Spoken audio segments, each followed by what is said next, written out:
وقل رب زدني علما. الحمد لله نحمده ونستعينه ونستغفره ونؤمن به ونتوكل عليه ونعوذ بالله من شرور أنفسنا ومن سيئات أعمالنا. من يهده الله فلا مضل له ومن يضلله فلا هادي له. ونشهد أن لا إله إلا الله وحده لا شريك له. ونشهد أن سيدنا ومولانا محمدا عبده ورسوله الذي أرسل بالحق بشيرا ونذيرا وداعيا إلى الله بإذنه وسراجا منيرا. قال الله تعالى في القرآن المجيد والفرقان الحميد: أعوذ بالله من الشيطان الرجيم. بسم الله الرحمن الرحيم. ألهاكم التكاثر حتى زرتم المقابر كلا سوف تعلمون ثم كلا سوف تعلمون كلا لو تعلمون علم اليقين لترون الجحيم ثم لترونها عين اليقين ثم لتسألن يومئذ عن النعيم. صدق الله العظيم. رب اشرح لي صدري ويسر لي أمري واحلل عقدة من لساني يفقهوا قولي. اللهم صل على سيدنا محمد وعلى آل سيدنا محمد وبارك وسلم. خطبے میں ایک سورت کی تلاوت کی گئی ہے، سورۃ تکاثر. اس آیت مبارکہ میں، اس سورت مبارکہ میں اللہ تعالیٰ ہمیں ایک بنیادی بات کی طرف توجہ دلا رہے ہیں. الہاکم التکاثر حتی زرتم المقابر. اللہ کہہ رہے ہیں کہ الہاکم التکاثر، تمہارے ایک دوسرے سے بڑھ کر دولت کمانے کی فکر ہے، تمہارے ایک دوسرے سے بڑھ کر عہدے اور منصب چاہنے کی فکر ہے، تمہارے ایک دوسرے سے بڑھ کر عیش آرام سہولت حاصل کرنے کی فکر ہے، تمہیں غفلت میں ڈال رکھا ہے، تمہیں ہلاکت میں ڈال رکھا ہے. الہاکم التکاثر، کہ تمہارا آپس میں ایک دوسرے سے بڑھ چڑھ کر دولت کمانا، بڑھ چڑھ کر ایک دوسرے سے عہدے اور منصب حاصل کرنا، بڑھ چڑھ کر عیش و آرام حاصل کرنے کی فکر کرنا، تمہارے اس عمل نے تمہیں غفلت میں ڈال رکھا ہے. اور یہ غفلت کس درجے تک پہنچ چکی ہے، کہاں تک تمہیں پہنچا چکی ہے؟ اللہ کہہ رہے ہیں حتی زرتم المقابر، تمہاری اس غفلت ایک دوسرے سے بڑھ کر مال کمانے کے لیے، ایک دوسرے سے بڑھ کر آرام اور آرائش حاصل کرنے کی فکر، ایک دوسرے سے بڑھ کر عہدے اور منصب کو پانے کی لالچ میں تمہیں اس درجے پہنچا دیا ہے کہ یہ غفلت تمہیں تمہاری قبروں تک پہنچا چکی ہے. حتی زرتم المقابر، کہ تم اسی غفلت میں اپنی قبر پہنچ چکے.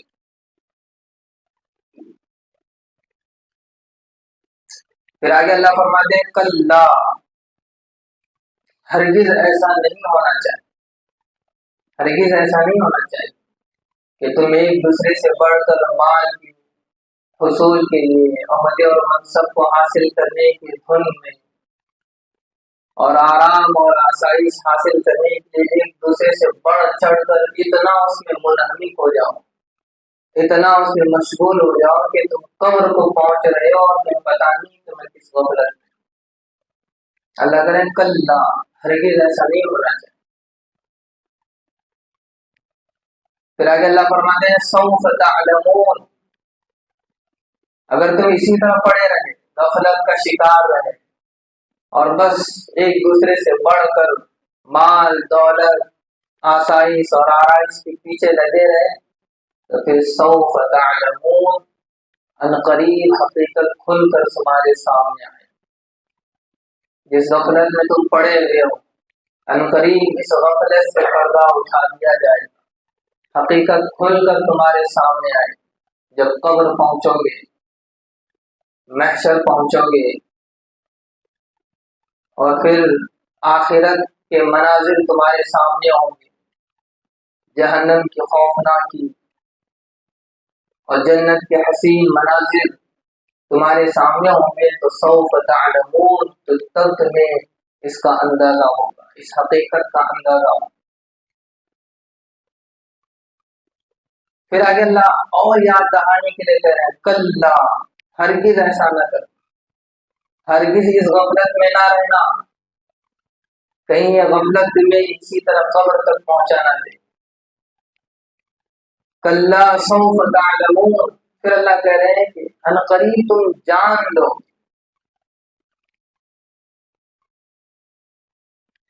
پھر تیسری مرتبہ پھر اللہ کہہ رہے ہیں کہ ہرگز ایسا نہ کر، ہرگز ایسا نہ کر۔ ایک مرتبہ کہہ دیتے تو کافی تھا، اس صورت میں اللہ نے 3 جگہ کہا ایسا ہرگز نہ کر، کلا کلا، 3 دفعہ۔ اللہ کی محبت دیکھیں، ہمدردی دیکھیں، اللہ ایک مرتبہ کہہ دیتے کافی تھا، لیکن اللہ نے اس چھوٹی سی صورت میں 3 مرتبہ ہمیں تاکید دی کہ ہرگز اس طرح نہ کرنا، کبھی اس غفلت کا شکار نہ ہونا کہ کہیں تم اس دنیا میں پڑھ کر ایک دوسرے سے آگے بڑھنے کی چکر میں دولت کے اور منصب کے اور آسائش اور آرام کے سلسلے میں اس طرح تم غفلت کا شکار ہو جاؤ کہ تم قبر پہنچ جاؤ۔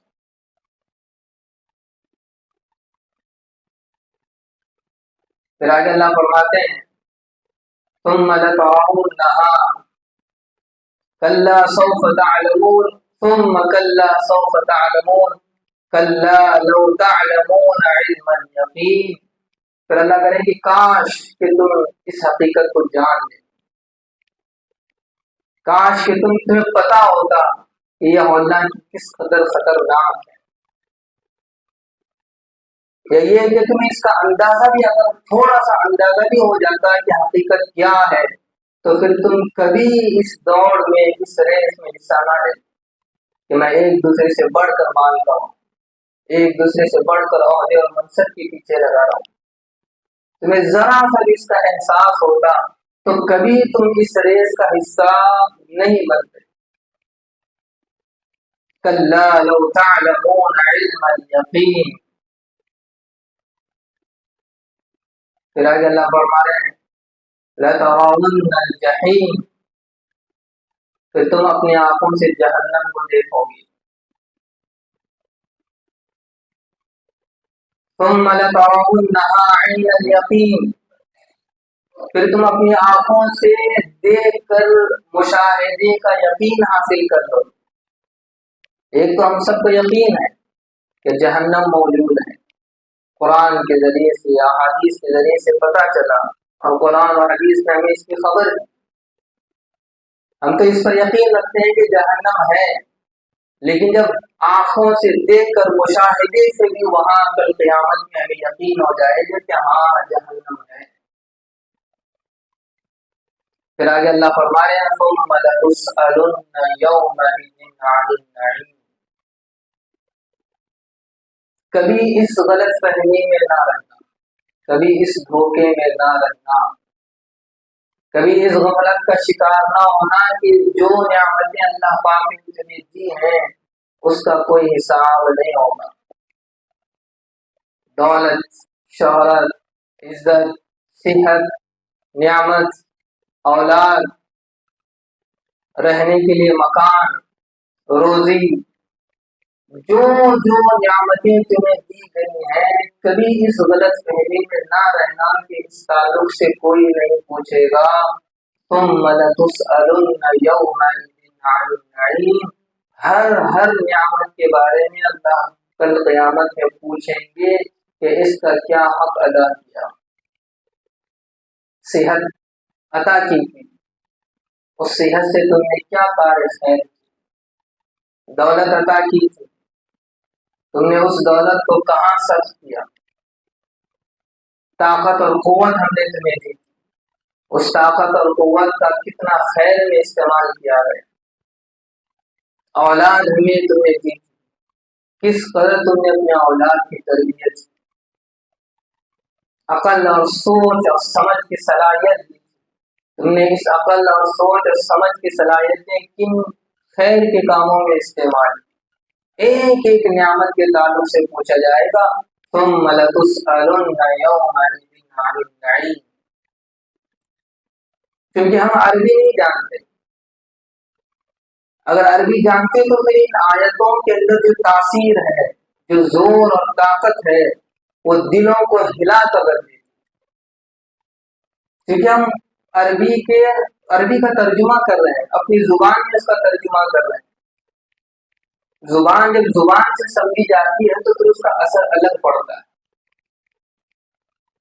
یہی وجہ تھی کہ صحابہ کے سامنے جب یہ آیتیں آتی تو ان کے دل ہل جاتے، آنکھوں سے آنسو گر جاتے، اس لیے کہ وہ تاثیر اور وہ زور و طاقت کو محسوس کرتے.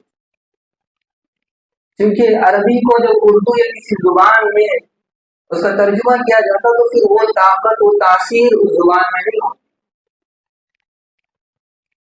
لیکن اس کے ترجمے سے یہ تو اندازہ ہو رہا ہے کہ کس طرح اللہ پاک کتنی ہمدردی کے ساتھ، کتنی محبت کے ساتھ ہمیں توجہ دلا رہے ہیں کہ میرے بندو تم کس طرح کی زندگی گزار رہے ہیں. تم نے اپنا لائف اسٹائل کیا بنایا رکھا ہے. الہاکم التکاثر. تم نے اپنے زندگی کا مقصد یہ بنا لیا کہ بس ایک دوسرے سے بڑھ کر آگے بڑھنا ہے. دولت میں، شہرت میں، عزت میں، مال اور منصب میں. کیا تم نے زندگی کا مقصد یہ بنا رکھا ہے الہاکم التکاثر، جو تمہیں ہلاک کر دینے والی ہے. یہ ریس تمہیں تباہ کر دے گی اور تم یوں ایک دوسرے سے آگے بڑھ رہے ہو جیسے گویا کہ جو آگے بڑھے گا وہ اس دنیا میں ہمیشہ رہے گا. تم ایک دوسرے کا یوں مقابلہ کر رہے ہو دولت میں، شہرت میں، عزت میں، کہ جو اس ریس کو جیتے گا وہ ہمیشہ ہمیشہ یہی رہے گا. کیا تمہاری آنکھیں نہیں دیکھ رہی ہیں کہ صدیوں سے یہ نظام چلا آ رہا ہے کہ جو دنیا میں آئے گا اسے ایک نہ ایک دن اس دنیا سے جانا ہے.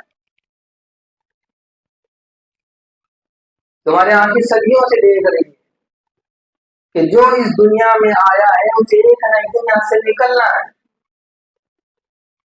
انسان پیدا ہوا، بچہ ہے، بڑا ہوگا، جوان ہوگا، نوجوان ہوگا، ادھیڑ عمر تک پہنچے گا، پھر بوڑھاپے کو پہنچے گا اور پھر اس دنیا سے رخصت ہو جائے. کچھ لوگ وہ ہوں گے جو بوڑھاپے کو پہنچ کر رخصت ہوں گے، کچھ وہ ہوں گے جو بوڑھاپے سے پہلے رخصت ہوں گے، یا کچھ وہ بھی ہوں گی جو جوانی میں یا بچپنے میں اللہ کے یہاں پہنچ جائے. دنیا میں کوئی مثال ایسی نہیں ہے کہ کوئی اس دنیا میں آیا ہے اور اب تک ہے اور ہمیشہ رہے. یہ تمہاری آنکھیں دیکھ رہی ہیں اور اس کے باوجود تم اس ریس کا حصہ بنے جا رہے ہو کہ میں کس طرح ایک دوسرے سے بڑھ کر آگے چلا جاؤں. اور یہ وہ حقیقت ہے کہ ساری دنیا کی انسانیت اس حقیقت کو تسلیم کرنے پر اتفاق رکھتی ہے. کوئی شخص ایسا نہیں ہے جو اس حقیقت کا انکار کرے.